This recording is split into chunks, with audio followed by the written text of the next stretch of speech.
ขอความนอบน้อมจงมีแด่องค์สมเด็จพระสัมมาสัมพุทธเจ้าพระองค์นั้นขอนมัสการซึ่งพระธรรม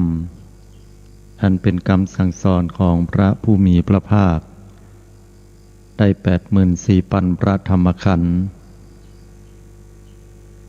ขอลำเพึงระลึกถึงคุณของพระอริยสงฆ์เจ้าสี่กู้8 จำพวกตลอดจนถึงขอถวายความเคารพแด่พระเดชพระคุณพระเทพรัตนนายก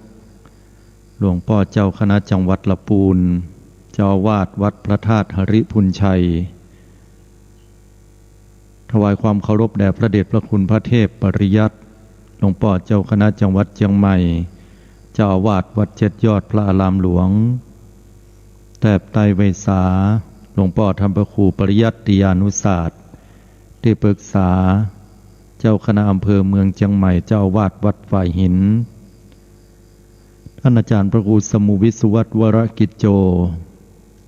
ผู้อำนวยการสถานีวิทยุ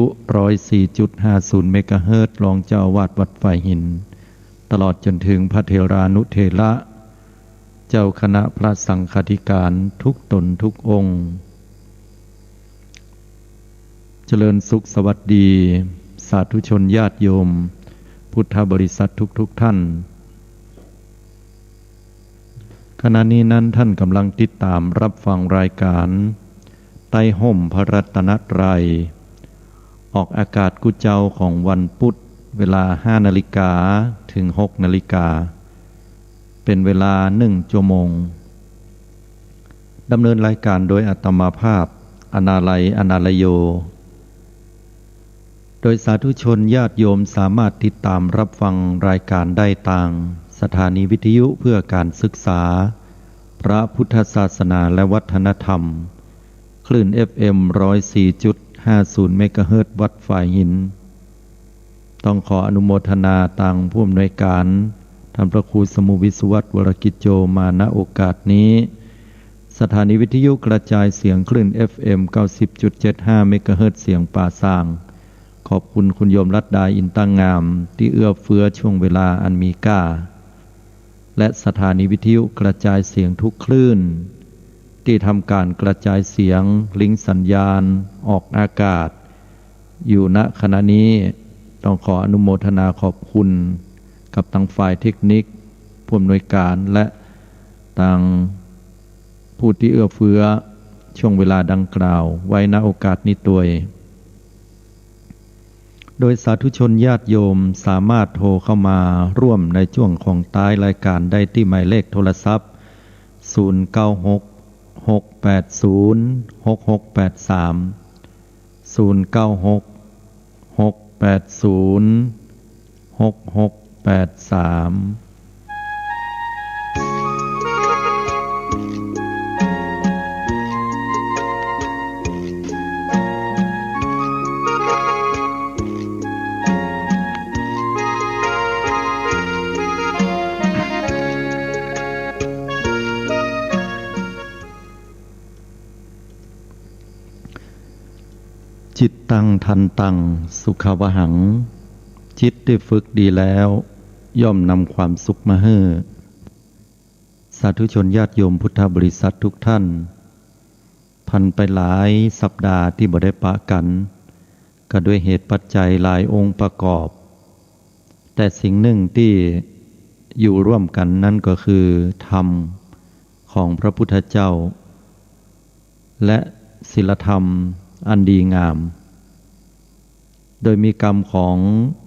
บางท่านที่กล่าวบอกว่าศีลเสมอแล้วเจอกันความหมายก็คือการที่เรามีศีลธรรมที่เสมอกันหรือมีความชอบ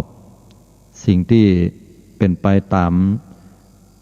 นำธรรมคำสอนก็จะเป็นเหตุเป็นปัจจัยนำพาให้เราได้มาปะพบกัน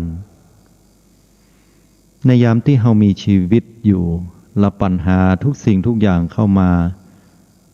มันก็คล้ายกับสภาวะฝนที่ตก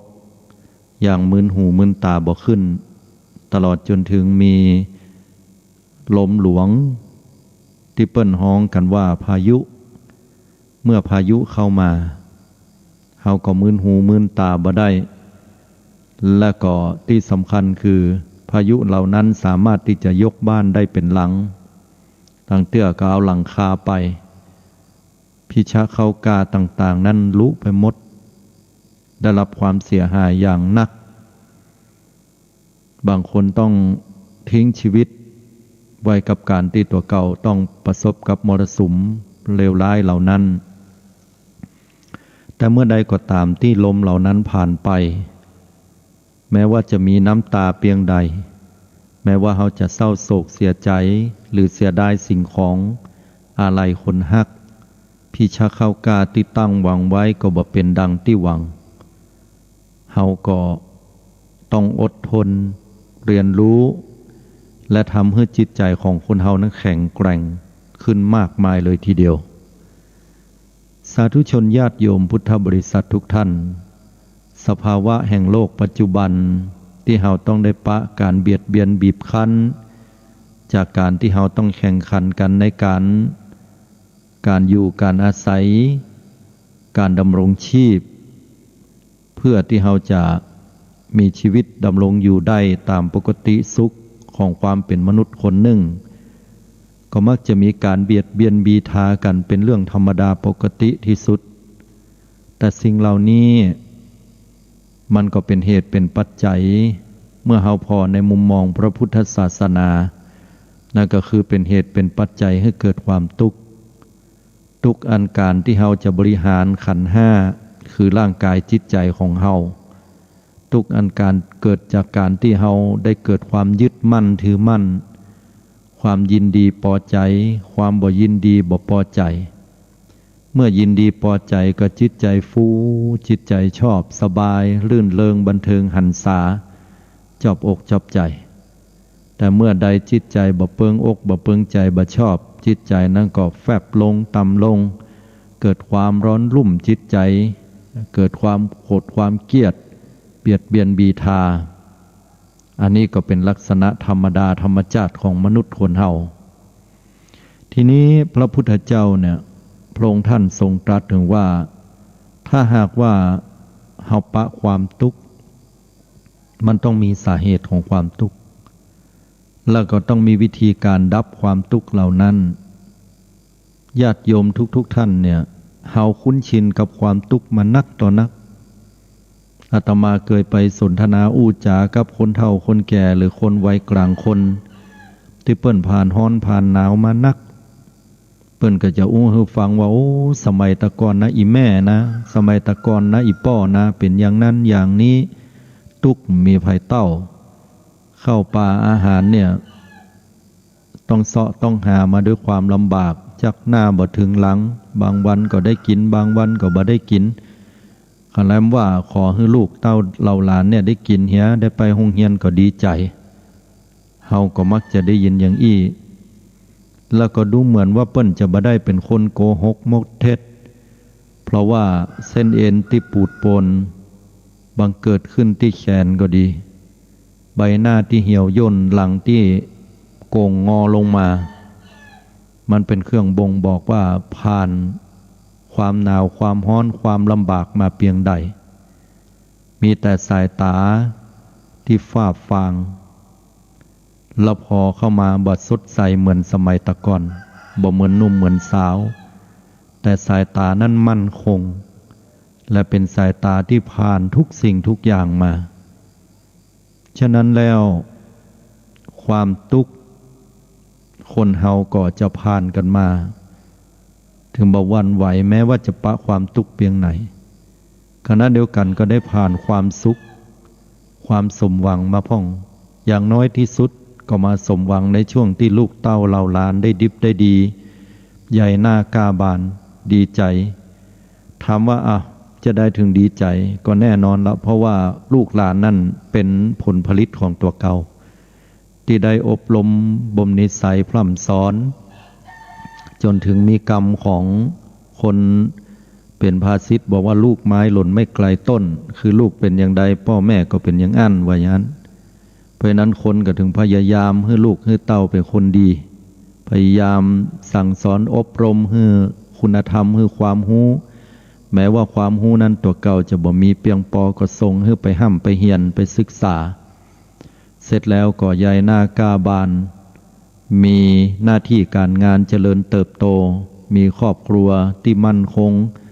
เป็นที่ฮักซึ่งกันและกันมีฐานะทางการเงินที่เชิดหน้าชูตาในสังคมได้คนเป็นพ่อเป็นแม่เป็นอุ้ยเป็นปู่เป็นย่าเป็นตาเป็นยายต่างๆก็เกิดความดีใจ แล้วก็มีความรู้สึกที่ดีเพราะว่าเป็นผลผลิตของตัวเก่าอันนี้คือคนเฮาก็จะต้องปะชีวิตที่ปะความทุกข์มาที่สุดแล้วก็ปะความสุขมาที่สุดเหมือนกันสลับเปลี่ยนไปทุกๆครั้งทุกเวลาคนเฮาเนี่ยนักปราชญ์เพิ่นกล่าวไว้บอกว่าจะต้องมีความสุขพ่องทุกข์พ่องบ่ใช่ว่าสุขไปจนหมดถ้าคนเฮามีความสุขอย่างเดียวแล้วบ่มีความทุกข์เฮาก็จะตั้งอยู่ในความประมาทขาดสติแต่ทุกๆคนหวังความสุขก็เพียงแต่หวังแต่ว่าจะสมหวังหรือไม่เป็นเรื่องแห่งเรื่องคนเฮานั้นประสบกับความทุกข์อย่างเดียวก็บ่ดีเพราะชีวิตคงมีความเหี่ยวเฉาแห้งแล้งโดดเดี่ยวเดียวดายและเป็นทุกข์หนักก็จะต้องมีความสุขปนกันไปอุปมาเปรียบเทียบเหมือนกับว่าฝนตกถ้าฝนตกนักล้ำไปตกเหี่ยวกุวันเป็นติดจากติดเป็นเดือนพิชาเข้ากล้าต่างๆที่จะงอกจะเงยก็กลายเป็นเน่าภายใต้น้ำไปเหี่ยไปไหนก็เจาะแจ๊ะเมาะแม่อันตรายแล้วก็บ่เป็นการเป็นงานอันใดในขณะเดียวกันถ้าหากว่าเป็นหน้าแล้งบ่มีฝนตกเลยฮ้อนแผงๆอยู่อย่างนั้นพิชาเข้ากล้าต่างๆนั้นก็จะต้องแห้งแกรนแล้วก็เหี่ยวตายอย่างแน่นอนก็คงจะมีแต่ความฮ้อนความบ่ม่วนงันอยู่อย่างนั้นแต่เนี้ยมันมีฤดูฝนตกพ่องแดดออกพ่องชีวิตของคนเฮานั้นถึงอยู่กันได้มาจนถึงปัจจุบันมีความสุขพ่องทุกข์พ่องสลับพัดเปลี่ยนหมุนเวียนกันไปชีวิตถึงต้องเป็นอย่างนี้สาธุชนญาติโยมทุกท่านคนเฮาเนี่ยพอเท่ามาติ๊กๆแล้วบรรลุวัตถุประสงค์เป้าหมายมีลูกมีเต้าเชิดหน้าชูตาในสังคมก็ดีหรือหลายท่านอาจจะบ่สมหวังกับลูกแต่สมหวังกับหลานก็มีบางคนบ่สมหวังกับหลานแต่ด้วยตึกกับลูกก็มีบางคนก็ได้สมหวังกับลูกบางคนแต่แฮมบางคนก็บ่เอาทานก็มีก็แล้วแต่เหตุปัจจัยที่เนี้ยญาติโยมทุกท่านถ้ามาถามในช่วงอายุวัยเท่าแก่แล้วถามว่าหวังอะไรอย่างแฮมอาตมาเคยถามคนผู้สูงวัยหลายๆท่านว่าอายุขนาดนี้หวังอย่างแฮมเพิ่นก็ว่าโอ้บ่หวังอย่างอะอยู่ไปวันๆนี่ล่ะพอลูกพอหลานพอบ้านพอเมืองไปอย่างเงี้ยนะอันนี้คือคำตอบที่จะเป็นภาษาเป็นของออริจินอล ก็คือเป็นภาษาที่จะได้ออกจากใจของเปิ้นอ่ะก็คือหมดสิ้นละซึ่งภารกิจทุกอย่างเข้าสู่ช่วงวัยละอ่อนเข้าสู่วัยรุ่นละอ่อนก็ได้เล่นวัยรุ่นก็ได้ม่วนวัยหนุ่มสาวคนทำงานก็แต่งงานมีครอบครัวซึ่งกันและกันเก็บหอมรอมริบแล้วก็แข่งขันต่อสู้ทุกสิ่งทุกอย่างมีลูกมีเต้าวางแผนครอบครัวจนในที่สุดก็นำปาครอบครัวมาถึงจุดสุดท้ายส่งต่อนะเหมือนนักวิ่งพลัดส่งไม้พลัดนั่นต่อให้กับลูกเต้าก็คอยที่จะส่งต่อให้หลานต่อตัวเก่าก็เหมือนหมดหน้าที่ทุกอย่างอาตมาก็มาคิดว่าโอ้คนเฒ่าหลายๆคนเนี่ยเปิ้นก็จะอยู่กันเป็นลักษณะแบบนี้บางคนบางท่านเปิ้นก็บอกว่าบ่ยอมแก่ก็หากิจกรรมอย่างต่างๆมาทำมาเนี่ยจะได้รู้สึกว่าสดชื่นกระชุ่มกระชวยนะแล้วก็ร้องเพลงแห่พ้องเต้นแห่พ้องออกกำลังกายแห่พ้อง ไปโรงเรียนเหี่ยวพ่องบางครั้งที่หันเขียนในไลน์ส่งกันก็บอกว่าลามกเหี่ยวพ่องนี่นะจะไปธรรมะนักเหี่ยวพ่องนี่นะก็แล้วแต่ว่าจะยะใดให้เกิดความสบายใจกันแต่องค์สมเด็จพระสัมมาสัมพุทธเจ้าพระองค์ท่านทรงตรัสบอกให้เฮาฮู้ว่ากิจโฉมนุสสปฏิลาโภการเกิดเป็นมนุษย์คนเฮาเนี่ยยากยิ่งญาติโยมทุกท่านเปิ้นยากเนี่ยขนาดไหนขนาดอุปมาเปรียบเทียบไปเหมือนกับมหาสมุทรที่กว้างใหญ่หาฟังบ่ได้100 ปีในจะมีเต่าตาบอดตัวหนึ่งขึ้นมาจากพื้นน้ำแล้วก็มาโผล่บนน้ำเพื่อที่จะหายใจและในช่วงจังหวะนั้นน่ะมันมีห่วงยางน้อยๆมอกกำมือเนี่ยมอกที่คอของเต่าเนี่ยมันจะลอดออกมาได้ทฤษฎีความน่าจะเป็นที่ว่าเต่านะมันจะมาเอาหัวมันขึ้นไม้เนาะมันมาหายใจบนน้ำโดยที่มันก็บ่ได้ตั้งใจบ่หันห่วงนั้นห่วงยางก็บ่มีไผเอาไปจ้งไว้ใกล้ๆก่อนมันลอยไปตามน้ำอยู่ตั้งกลางทะเลบังเอิญน่ะมันก็เอาหัวไปซุบเข้าใส่หั่นนี่นะดอกญาติโยมคิดว่ามันจะมีโอกาสเป็นไปได้แค่ไหนเพราะว่า3 ส่วนนะแล้วก็น้ำเนี่ยมี3 ส่วนต่อพื้นดินเนี่ย1 ส่วนเขาจะหันว่าความเป็นไปได้เนี่ยยากยิ่งยากเหลือเกินที่จะเกิดมาเป็นมนุษย์ได้และญาติโยมฮู้ก็ว่ามนุษย์คนเฮาเนี่ยตายไปแล้วเนี่ยก็ค่อยไปสวรรค์จันทร์ฟ้ากันเหลือเกินไปเกิดเป็นเทวบุตรเทวดาแต่ถามปิ๊กปอกกันว่าเทวบุตรเทวดาเนี่ยค่อยไปเกิดเป็นอะไรหยังถ้าเขาตายจากความเป็นเทวดาแล้วแน่นอนญาติโยมสุคติของเทวดาบอกว่าของข้าพเจ้าได้เกิดมาเป็นมนุษย์อยู่อะได้เกิดมาเป็นคนนะญาติโยมแสดงให้เห็นว่าการเกิดเป็นมนุษย์เนี่ยประเสริฐที่สุดละไปเกิดเป็นเทวบุตรเทวดามีความสุขก็มีกะมีนักหรือมนุษย์นักนะยิ่งอยู่ก็ยิ่งหนุ่มไปกุวันบ่เหมือนคนเฮายิ่งอยู่ยิ่งแก่ไปกุวันเทวดาปีนปอกกันแต่ของเฮาเนี่ยแก่เฮาฮู้เวลายามเฒ่ายามแก่กูแก่ไปเนาะตากูบ่ค่อยมีบ่ค่อยดีละเฮาผมงอกแล้วหน่อยมันเตือนใจได้แต่เทวบุตรเทวดายิ่งอยู่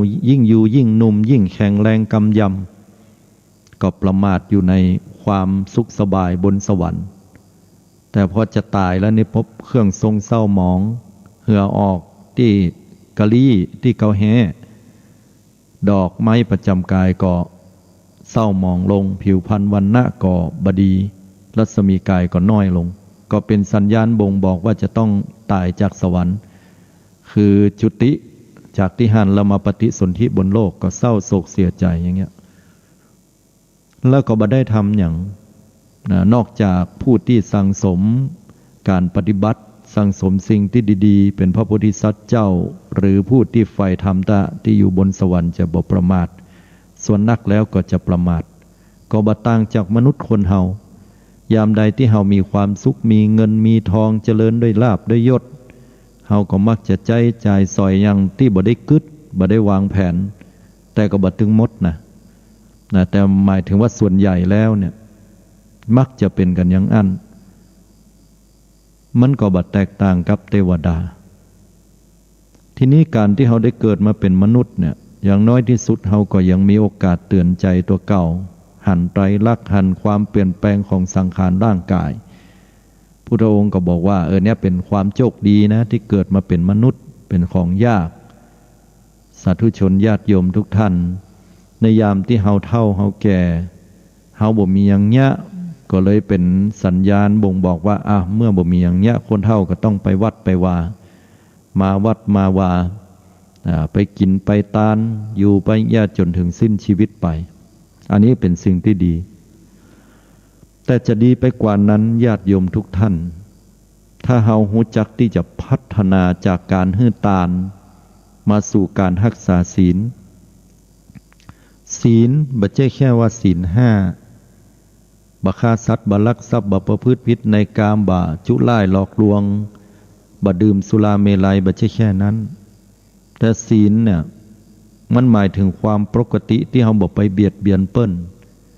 จะฮ้องว่ากุศลกรรมบท10ก็ได้การที่เราบ่ไปเบียดเบียนผู้อื่นด้วยวาจาบ่ไปว่าจุร้ายหลอกลวงไผบ่ไปว่าให้ว่าดีไผบ่ไปส่อเสียดบ่ไปทำให้คนอื่นเขาจะต้องเกิดความเดือดร้อนใจบ่ไปอ้วหยังที่มันเป็นเหตุให้คนอื่นเปิ้นบ่เชื่อถือการกระทำของเฮาเนี่ยก็เว้นจากการเบียดเบียนบีทาผู้อื่นบ่ทำให้ผู้อื่นนั้นเดือดร้อนซึ่งการกระทำของเฮาจิตใจก็ตั้งมั่นอยู่ด้วยความบ่ประมาทมีความเมตตากรุณาที่ดีก็เฮารักษาศีลอยู่แล้วเนี่ยพุทธองค์ถึงได้บอกว่าบุคคลผู้รักษาซึ่งศีลก็ถือว่าเป็นการอบรมปัญญาและบุคคลผู้อบรมปัญญาก็ถือว่าเป็นผู้ที่อบรมศีลไปในตัวบุคคลผู้มีศีลก็ถือว่าเป็นผู้มีปัญญาและบุคคลผู้มีปัญญาก็ขึ้นชื่อว่าเป็นบุคคลผู้มีศีลก็ย่อมแน่นอนละเพราะว่าคนที่มีศีลมีธรรมเนี่ยมีศีลอยู่กับตัวเก่าก็จะพิจารณาหันคุณหันโทษประโยชน์บัจเจประโยชน์และขณะเดียวกันเมื่อพิจารณาหันคุณโทษประโยชน์บัจเจประโยชน์ก็จะบัญญัติบ่ล่วงละเมิดศีลเหล่านั้นอย่างนี้เป็นต้นพัฒนาจากศีลก็เข้าสู่สมาธิญาติโยมทั้งหลาย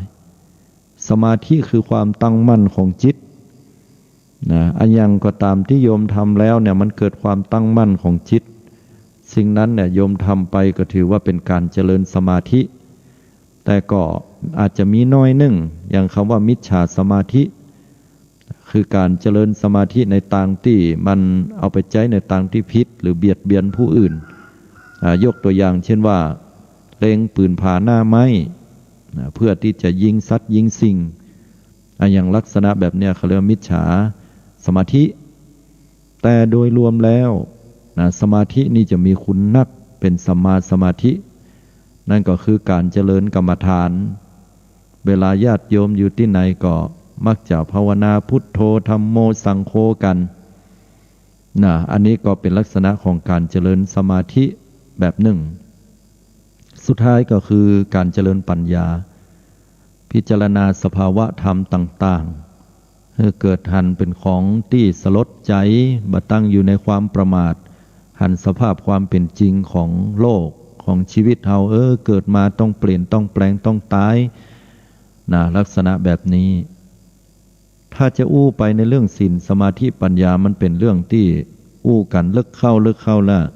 ก็ยากแก่การจะเข้าใจหรืออาจจะเข้าใจดีแต่ลึกซึ้งและกว้างแต่สาธุชนญาติโยมทุกท่านกำลังจะบอกว่าคนบางคนเพิ่นก็อยู่บ้านบ่ได้คนเฒ่าบางคนบางท่านอาตมาก็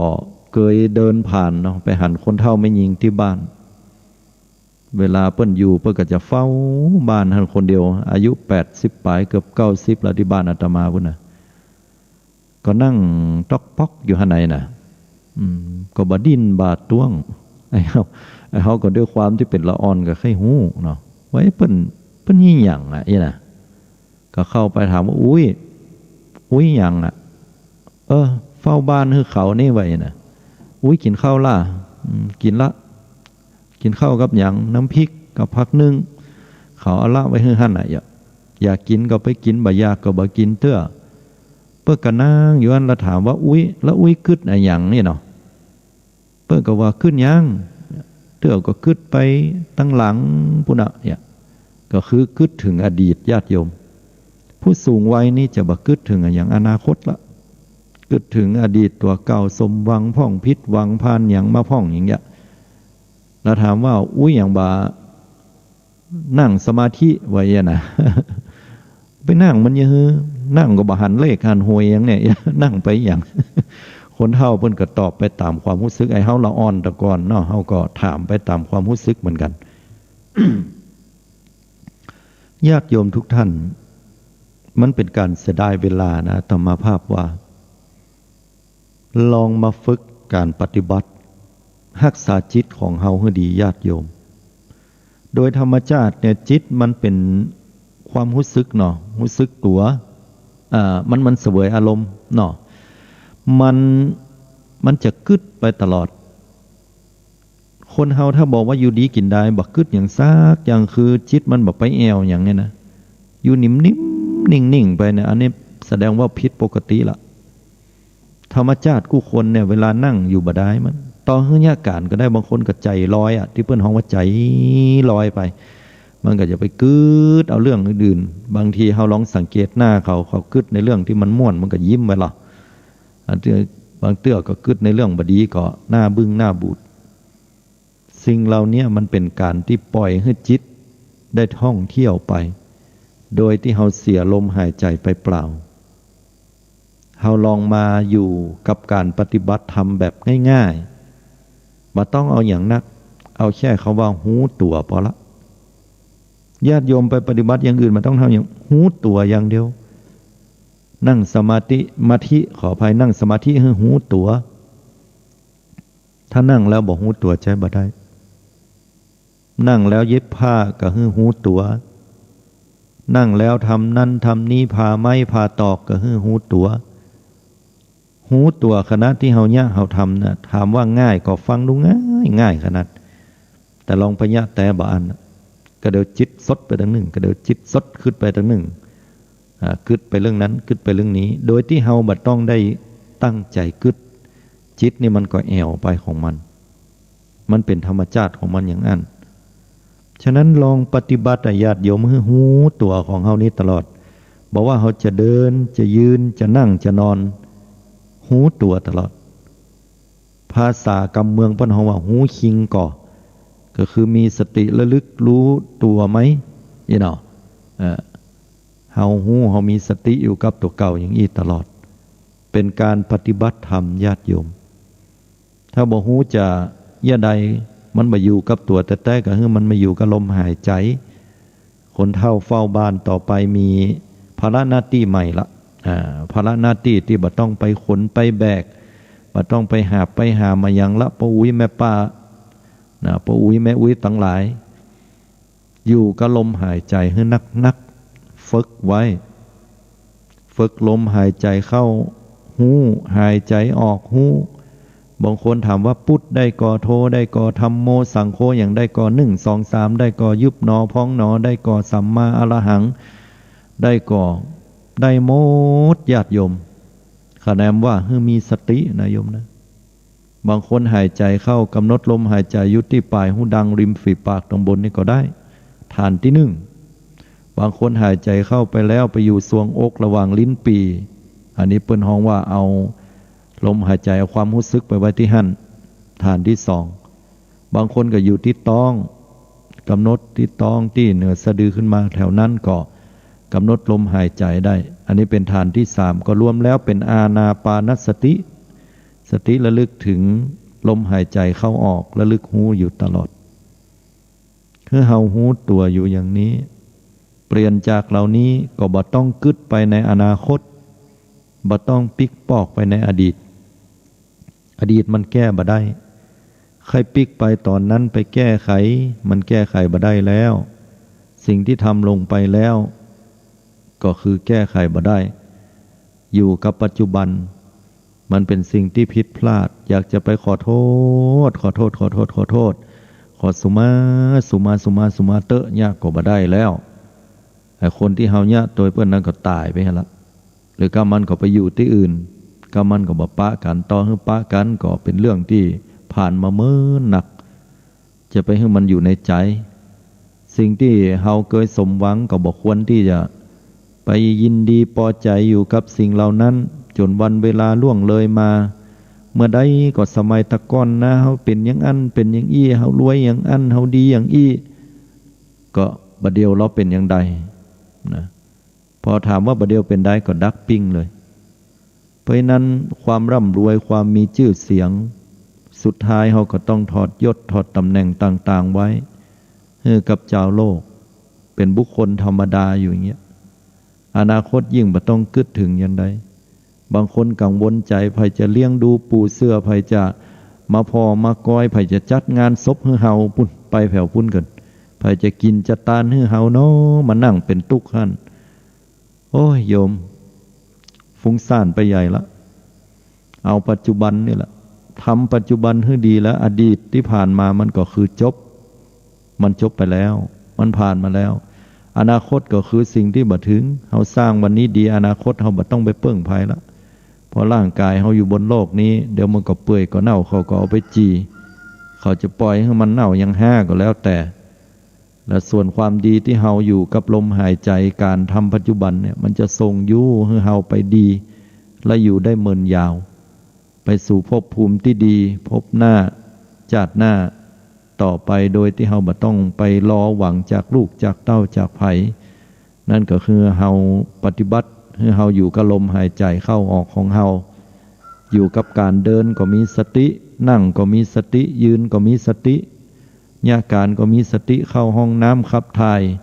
ไปฉี่ไปเยี่ยวก็มีสติกินข้าวก็มีสติโดยที่เฮาระลึกตัวหูตัวอยู่ตลอดอย่างเพิ่นว่าหูคิงก่อนะเตือนตัวเก่าอย่างนี้ตลอดมีสติอยู่กับตัวเก่าเจริญสติตลอดญาติโยมมันลุดไปบ่เป็นหยังเป็นธรรมดาโอ้ลุดง่ายลืมไปเหรออีแม่ลืมเหรอเป็นอย่างเริ่มใหม่อันนี้คือการอยู่กับการปฏิบัติธรรมแต่โดยที่เฮาบ่ต้องจำเป็นจะต้องไปวัดเสมอไปถ้าหากว่าเฮาไปวัดไปวาแล้วดีก็ดีและดีนักตัวญาติโยมวัดวาถึงดีแต่ว่ามันอยู่ที่คนแห่งแล้วเนอะถ้าเวลาอย่างวันนี้วันศีลนะญาติโยมไปวัดไปวาพอไปวัดไปวาแล้วแทนที่จะไหว้พระนบธรรมจิตเป็นกุศลผลบุญพร้อมวันนี้ระลึกถึงศีลตัวเก่า5 ข้อโอ้บริสุทธิ์วันนี้ศีลเหลือ4 ข้อบ่เป็นอย่างเดี๋ยวไปขอกับตุลุงสมทานจะตั้งใจใหม่พระกัลยาณมิตรก็ยิ้มแย้มแจ่มใสอู้กันเรื่องของศีลของทานสิ่งที่ดีๆบ้าน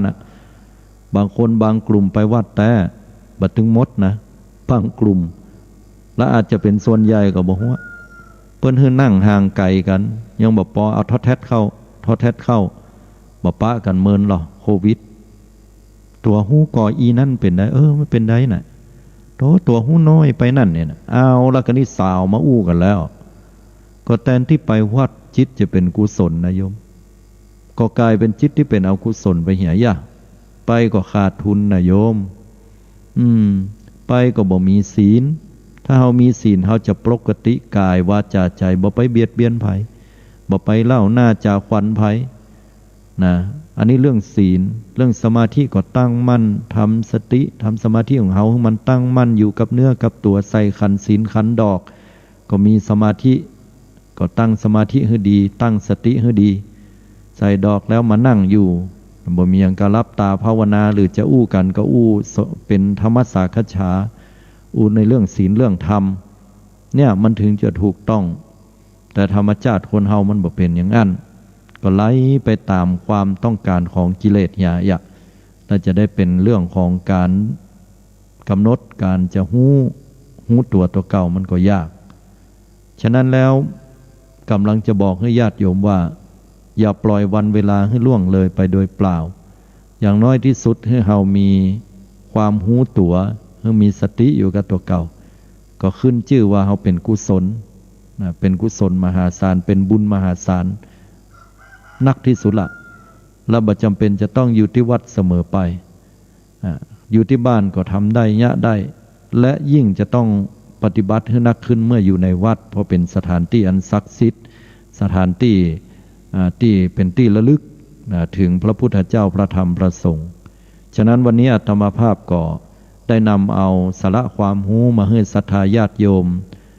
เรื่องของสิ่งต่างๆรวมถึงการปฏิบัติตัวเก่าเนี่ยให้เหมาะสมกับการที่เราได้มีวันเวลาอายุที่ผ่านล่วงเลยวัยประสบการณ์ต่างๆไปแม้แต่คนหนุ่มกำล่ำก้อมคนหนุ่มคนน้อยละอ่อนก็ตามก็สามารถที่จะต้องระลึกตัวหูตัวทั่วพร้อมได้อันนี้ก็จะเป็นสิ่งที่ทำให้เรานั้นมีบุญกุศลเกิดขึ้นแล้วก็จิตใจผ่องใสเป็นการรักษาจิตไปในตัวเนาะขออภัยนะ0966806683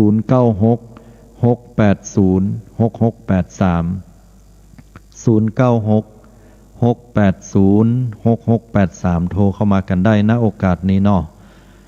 เพราะว่าหลายๆท่านก็บอกว่าโอ้หลายสัปดาห์หลายติดละนะวันพุธเมื่อใดก็รอฟังอาจารย์ก็บ่ได้ยินนะก็ด้วยเหตุผลที่ว่าอาตมาภาพเองก็ไปรับวัคซีนเข็มที่2นะวัคซีนเข็มที่2ตัวต้องพักผ่อนวันพุธที่ผ่านมาแล้วก็ก่อนหน้านั้นก็ได้ก็ลืมไปว่า URL หรือว่าตัวที่เราซื้อช่วงเวลาของเปิ้ลเนี่ยเพื่อที่จะได้มาเชื่อมต่อกับสัญญาณลิงก์ไปสู่ที่วัดลิงก์ไปให้ศรัทธาญาติโยมได้ยินนั่นมันหมดอายุลงก็เลยเป็นอันว่าบ่ได้จัดรายการไป7909เจริญปรโยมไว้สาเจ้าท่านเจ้าจากที่ไหนวัดเกตกะลามกะเจ้าโอ้ฟังท่านวันนี้อิ่มอกอิ่มใจขนาดเลยเจ้าอิ่มอกอิ่มใจอย่างใดพระเจ้าอยู่ในประเทศคนเฒ่าอย่างนั้นนะเจ้าคือมันไปวัดไปไม่ได้ก็อยู่กับบ้านเอาบ้านเป็นวัดแต่เจ้าเอาบ้านเป็นวัดดีละโยมเนาะเฮาไปวัดลำบากกะสินใหญ่ๆก็ไปเหตุตั้มเจ้าอนุโมทนาบุญตัวก็ดีละตั้งอกตั้งใจปฏิบัติต่อไปเนาะโยมเนาะเฮาอยู่กับบ้านเอาบ้านเป็นวัดเนาะเจ้าไว้สาเจ้าสาธุ1194เจริญพรโยมนมัสการเจ้าฟังอยู่นี่เจ้าโอ้ยายไม่ลงนะจากดอยสะเก็ดเนาะ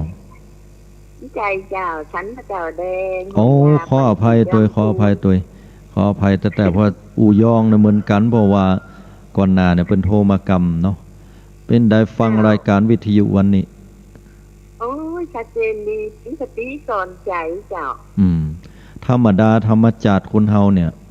มันใจมันจะลอยไปคนเดียวแม่งก่อใจละเจ้านั่นเนาะเตอเฮามาคิดใจได้นี่นะกูคิดอย่างไหนนะมีเปลี่ยนธรรมดากูคุณนะฮะใจละเจ้าแล้วเปิ้นบ่เหอเฮาปล่อยใจไปอย่างนั้นเนาะอยู่กับลมหายใจพอง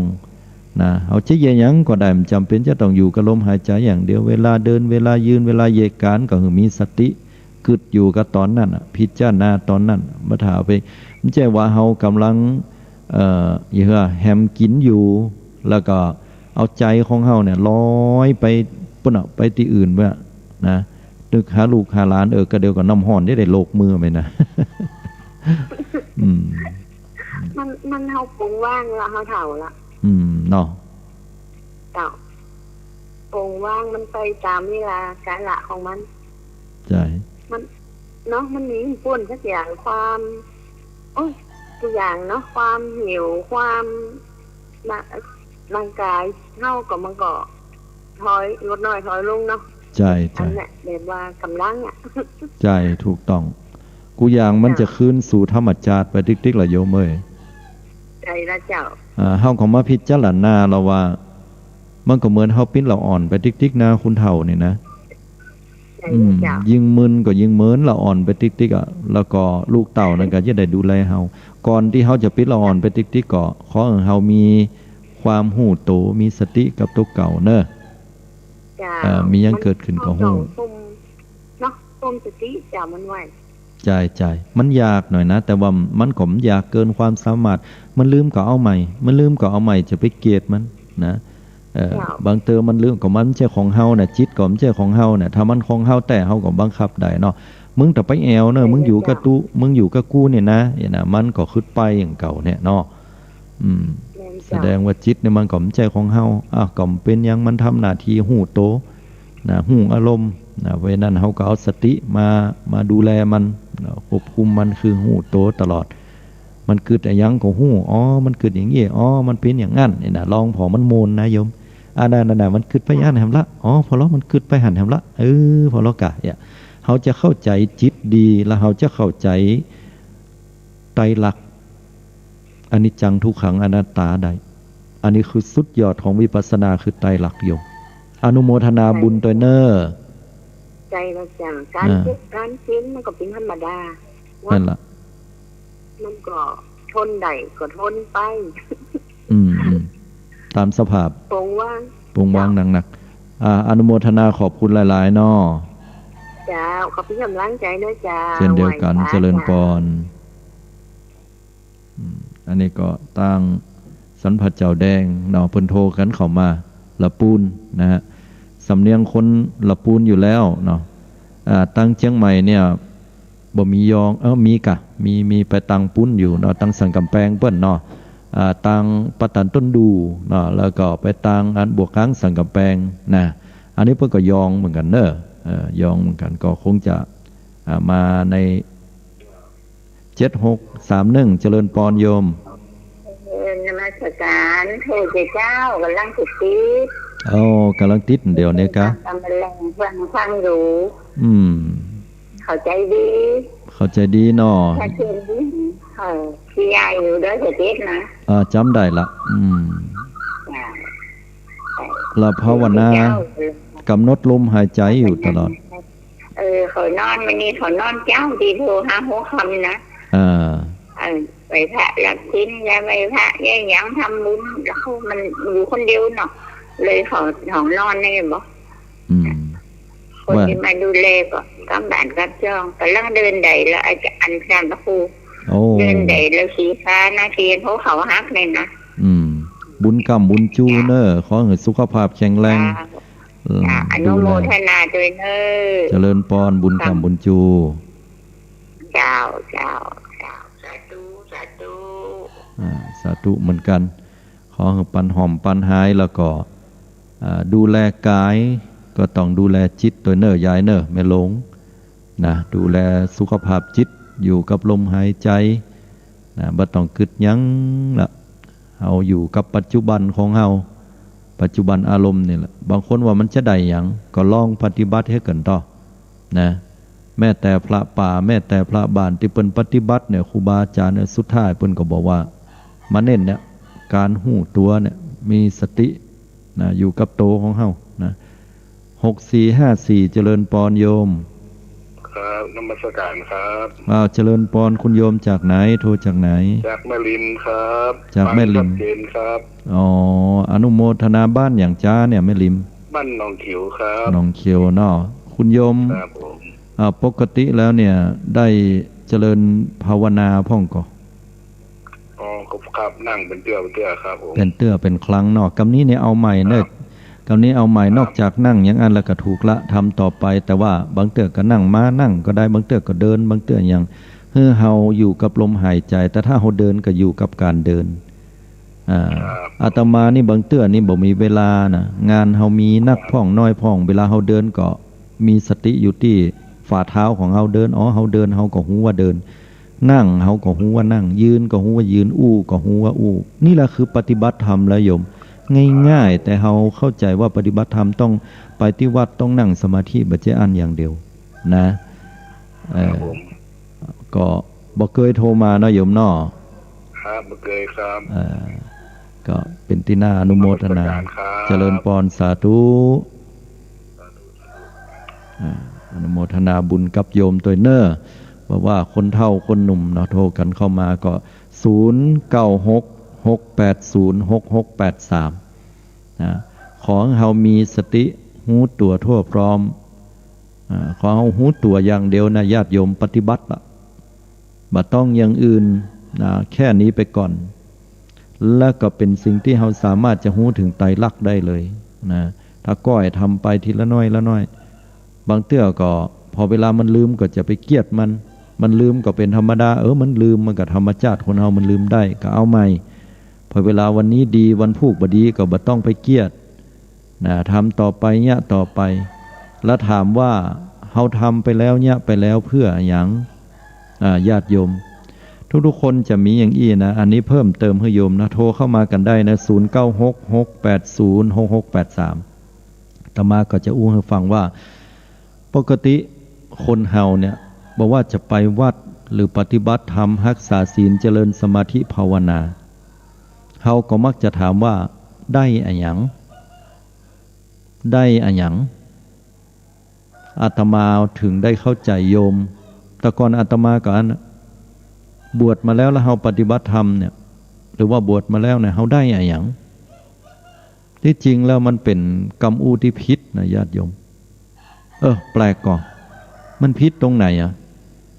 ก็มันพิษตัดที่ว่าพระพุทธเจ้าบ่ได้สอนให้เฮาว่าได้อะไรอย่างแต่พระพุทธเจ้าเพิ่นสอนให้เฮาว่าเฮาละอะไรอย่างเฮาปลงอะไรอย่างได้พ่องบวชมาแล้วเฮาปลงอย่างได้พ่องอย่างอาตมาเนี่ยโอ้แหมลายอย่างแต่อาตมาจะต้องยะต้องทำที่จะต้องกำจัดกิเลสตัวเก่าโอ้ยมีแหมลายอย่างอยู่โยมโอ้ยังต้องพัฒนาตัวเก่าติ๊กๆยังรู้สึกว่ามีอะไรอย่างแหมลายอย่างที่ต้องยะต้องฝึกฝนอบรมก็เหมือนกับโยมเหมือนกันถ้าเฮานั่งสมาธิเฮาได้อะไรอย่างจะไปบอกว่าได้อะไรอย่างหรือว่าถามว่าได้อะไรอย่างนั่งสมาธิเฮาละอะไรอย่างได้เฮารักษาศีลเฮาละอะไรอย่างได้พ้องเจริญสมาธิเฮาได้อย่างพ้องปัญญาเนี่ยเฮาละอย่างได้พ้องเฮาไปวัดเฮาละอย่างได้พ้องไปวัดปิกมาแล้วโอ้สละวางได้โคตรคนนั้นโคตรคนนี้เฮาละได้แล้วโอ้ยเฮาเข้าวัดไปแล้วสบายใจเฮาตึงบ่ฮื้อมันมาอยู่ในใจเฮาแหมซ้ำอีน่ะเพราะว่าเฮาบ่ชอบมันหรือว่ามันด่าเฮาแต่ว่าจังมันเตอะเฮาตึงบ่ฮื้อมันอยู่ในใจละคำว่าบ่ฮื้อมันอยู่ในใจคือบ่เอามาทรมานใจบ่เอามากึดแฮมเอาสวะวางเหียบ่ฮื้อมันอยู่กับเฮาอันนี้แหละคือถูกต้องญาติโยมไปวัดก็ฮื้อสละสังเกตต้องเขาจะเอาข้าวน้ำกำกินไปถวายนะเป็นอุบายบอกนะตาลเนี่ยคือการฮื้อมันก็ฮื้อกับพุทธเจ้าฮื้อกับพระธรรมพระสงฆ์ฮื้อกับภิกษุสามเณรและคนทั่วไปเนี่ยการสละการตาลเนี่ยก็คือการเอาฮื้อหรอเฮาปลงเฮาวางอย่างใดเหมือนเดียวกันอย่างเดียวกันนะญาติโยมไปวัดบ่ใช่ว่าเอาปิกมาแหมนะพอไปแล้วปุ๊บโอ้ตอนก่อนจะไปแม่มันไปไหนเพิ่นจะไปวัดนี่ตัวนะแต่งตัวงามพิลีบ่หรอเดินก็เหมาะก็งามเข้าน้ำกำกินใส่ซ่าไปฮะปิกวัดมาปดโถมั่งยั่งสุมาเตะ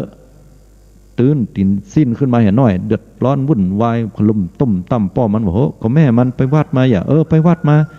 ได้น่ะล้มบัดจ้อยอย่างเงี้ยนะอีน้ำมันว่านี่เล่าขวัญว่าหูอยู่นี่นะเดือดร้อนจมซ้ำแหมโยมแล้วเฮาไปวัดเนี่ยการที่เฮาว่าไปได้ได้แต่เฮาไปได้อย่างบ่ฮู้แต่ถ้าโยมไปวัดโยมไปฮื้อนะเฮาสละอย่างไปได้อันนี้ล่ะคือวัตถุประสงค์การไปวัดที่แท้จริงนะโยมจำไว้นะอาตมาว่าอย่างนั้นนะโยมนะบุญกุศลนะที่สุดแล้วได้ก็ได้มันได้อยู่ละแต่สุดท้ายพอถึงมรรคผลนิพพานเฮาก็ต้องสละเหมือนเรือที่ส่งข้ามฟากเราจะไปฝั่งลายปุ้นเนี่ยต้องอาศัยเรือต้องอาศัยบุญแน่นอนแต่พอถึงฝั่งแล้วปุ๊บเราก็ทีบหัวเรือส่งบ่มีภัยจะอุ้มเรือไปตัวตึงลำแล้วขึ้นไปฝั่งปุ้นมีก็มีข้อนี้ก็ฉันใดฉันนั้นนะโยมเฮ้ยเพราะนั้นทำทุกอย่างให้วางนะทำทุกอย่างให้สละทำแล้วเราละได้ตัวใดอันเนี้ยคือสุดยอดละมันจะทำแล้วได้อย่างแล้วบางอันเขาจะทวงกระบุญนะทำดีบ่ได้ดีมันก็ทำดีได้ดีมีที่ไหนทำชั่วได้ดีมีถมไป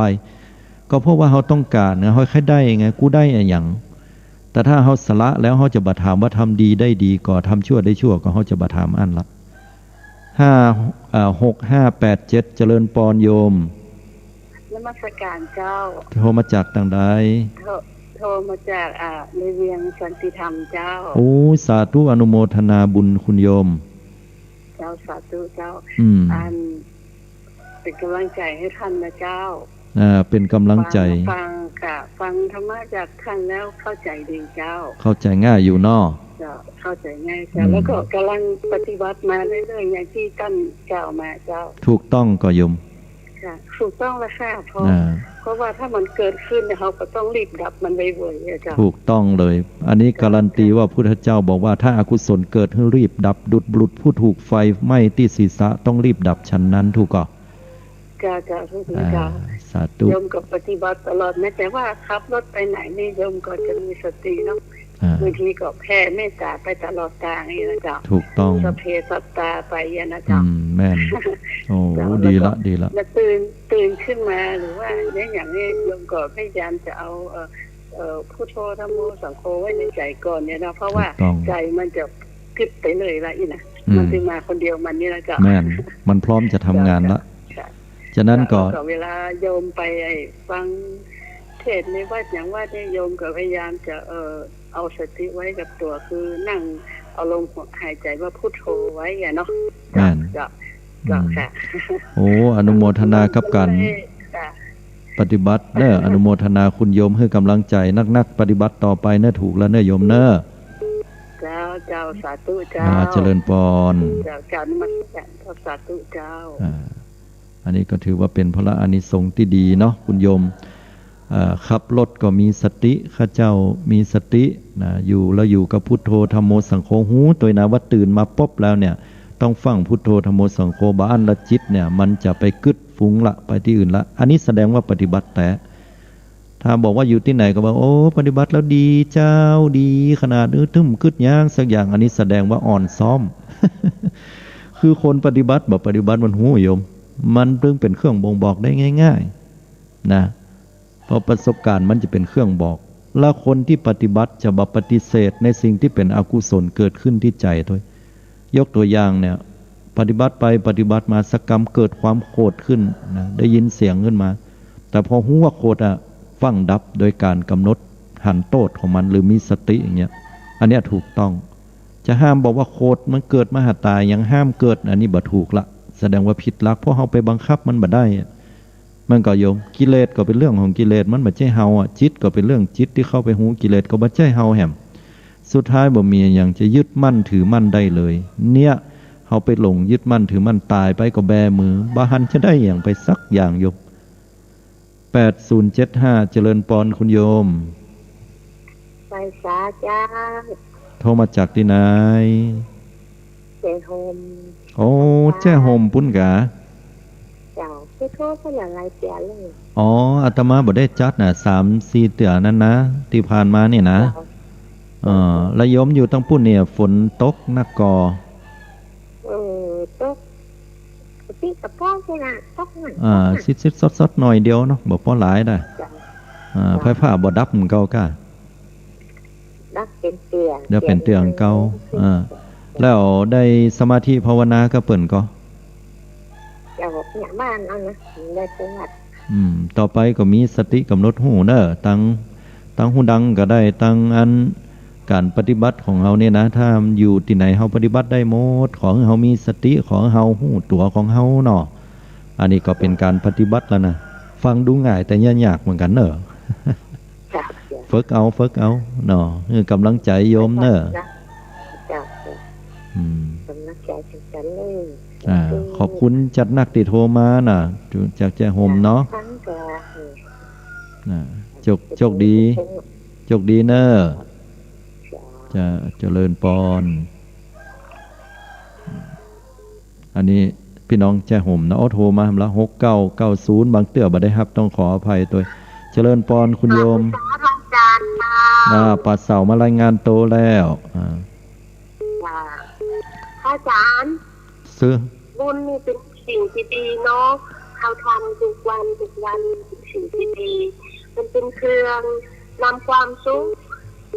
ต้องให้เขาในโลกนี้ในโลกหน้าโดยนะจ๊ะอาจารย์ก็ถูกต้องแล้วแต่ว่าบุญบุญหรือว่าบาปสุดท้ายก็ต้องวางลงต้องวางลงเนาะทำบุญน่ะดีแต่จะไปหวังบุญถึงขนาดนั้นเพราะว่าถ้าเขาหวังแต่บุญอย่างเดียวเนี่ยก็จะเป็นเหตุเป็นปัจจัยของเขาท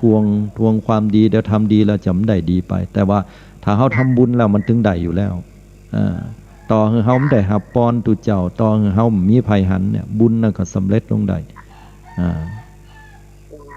ในเวลาเขาอยู่อย่างสติอาจารย์แต่เขาก็ต้องกำหนดปัจจุบันเป็นอารมณ์เจ้าอาจารย์เจ้าแน่นอนเขาจะอยากเดินจะนั่งจะนอนจะนั่งจะเดินจะไปอย่างนี้เขาต้องกำหนดโดยที่ว่าบางครั้งจิตจะเผลอไปสักอย่างไปจังใดสักอย่างแต่เขาเดี๋ยวเขาก็ดึงมันก็ปิกมาหาเขาคนเดียวเจ้าอาจารย์การดึงเนี่ยโยมใช้วิธีดึงเนาะ วันหลังแนะนำโยมการดึงอารมณ์สมมุติว่าเฮาดึงอารมณ์หรือว่าดึงจิตมาเนี่ยแต่ก่อนนี่เพิ่นจะใช้วิธีอย่างนั้นมันเป็นวิธีตีต่อมาเนี่ยครูบาอาจารย์หรือว่าผู้ปฏิบัติเนี่ยเพิ่นจะบอกว่าถ้าเวลามันลืมหรือว่าจิตมันไปแอวที่อื่นถ้าไปดึงมันมานะแต่ว่ากำหนดหู้ดึงเนี่ยมันดึงได้แต่มันจะอิดดึงครึ่งครั้งนึงนั่งดึงกันไปดึงกันมาเป็นเหมือนกับคล้ายๆการเปิ้นฮ้องว่าการฝืนมันการบังคับมันใช้วิธีกำหนดหู้เอาโยมสมมติมันลืมแล้วมันไปทางปุ่นลืมก็หู้ว่าลืมมันไปที่อื่นก็หู้ว่ามันไปที่อื่นพอเฮาหู้ปุ๊บมันจะตัดโดยอัตโนมัติของมันแล้วมันจะปิกมามีสติทันทีโอเคก็ให้กำลังใจหลายๆนะโยมพระอาจารย์เจ้าเวลาเฮานั่งภาวนาเนาะทางกำหนดห้องเนาะยุบเนาะที่จิตมันจะสายไปกดเจ็บจิตไปทางอื่นแต่โยมจะเพิ่มขึ้นมาว่านะพองหนอยุบหนอนั่งหนอถูกหนออีกจิตมันจะกำหนดดีๆจ้าพระอาจารย์ถูกต้องเลยโยมมันจะบอกเป็นไปทางใดจ้าดีละคือเข้ามาพองหนอยุบหนอนั่งหนอและถูกหนอเนี่ยคำว่าถูกหนอเนี่ยหลวงปู่ทองนะจากสำนักวัดพระธาตุสุยจอมทองเนี่ยหลวงปู่ปันไดบอกไว้ว่าเพื่อเป็นการเพิ่มคณิกะสมาธิคือสมาธิเล็กๆน้อยๆเนี่ยการกำหนดเพราะว่าช่วงนั้นการหายใจมันจะยาวแล้วก็เพิ่มเข้ามาหือหูตัวชัดขึ้นไปนะอันนี้ก็ถูกต้องและดีและทำต่อไปนะโยมนะสาธุอนุโมทนาเนอเจริญพรสำหรับหลายๆคนเนาะบางคนก็เปิ้นกำหนดได้ดีก็ขออนุโมทนาในการปฏิบัติทีนี้ถ้าอู้ถึงในเรื่องสติปัฏฐานเนี่ยฝากไว้อย่างหนึ่งหรือว่าอาจจะเป็นสมถะก็แล้วแต่การกำหนดลมหายใจเข้าออกหรือการปฏิบัติอื่นใดเนี่ยบางทีคนจะถามว่าเฮาจำเป็นที่จะต้องมีก่อคำบริกรรมว่าพุทโธธัมโมสังโฆอย่างมื้อเนี้ยนับ1นับ2สัมมาอรหังยุบหนอพองหนอมื้อเนี้ยจำเป็นที่จะต้องมีก่อที่จริงแล้วบ่จำเป็นจะมีก็ได้เพราะว่าขอให้เฮานั้นน่ะมีสติหูตัวในขณะที่ลมเข้าลมออกก็ถือว่าใจได้ละหูตัววัดปองหูตัวว่ามันแตบลงไปเนี่ยเฮาก็หูก็ใจได้เพราะแต่ว่าที่เปิ้นมีคำว่าพองหนอยุบหนอคำว่าพุทโธธัมโมสังโฆเพราะว่าคนปฏิบัติใหม่เนี่ยอาจจะบ่มีความเชี่ยวชาญขาดความคุ้นเคยหรือว่าการหูสิ่งเหล่านี้ก็เลยกำหนดเข้าไปมันจะแน่นแฟ้นมั่นคงขึ้นแหมนี่นะอันนี้หลวงปู่มหาศรีสยดเนี่ยต้นตำรับแห่งการปฏิบัติสติปัฏฐานแนวพองหนอยุบหนอเนี่ยหลวงปู่เพิ่นได้เมตตาได้อธิบายไว้นะฮะฉะนั้นก็ศรัทธาญาติโยมทุกท่านก็วันนี้อู้กันม่วนเสียดายเวลาหมดแล้วเนาะจะได้ก็โอกาสหน้าวันพุธหน้า5 โมงเจ้าถึง6 โมงเจ้าป้าอาตมาแห่งกรรม1ได้ทุกๆวันพุธสำหรับวันนี้ขออำนวยอวยพรให้ทุกท่านเจริญด้วยอายุวันนะสุขภละปฏิภาณธนสารสมบัติให้ได้ดวงตายหันธรรมถึงฝั่งมรรคผลนิพพานทุกท่านทุกคนด้วยเทอญ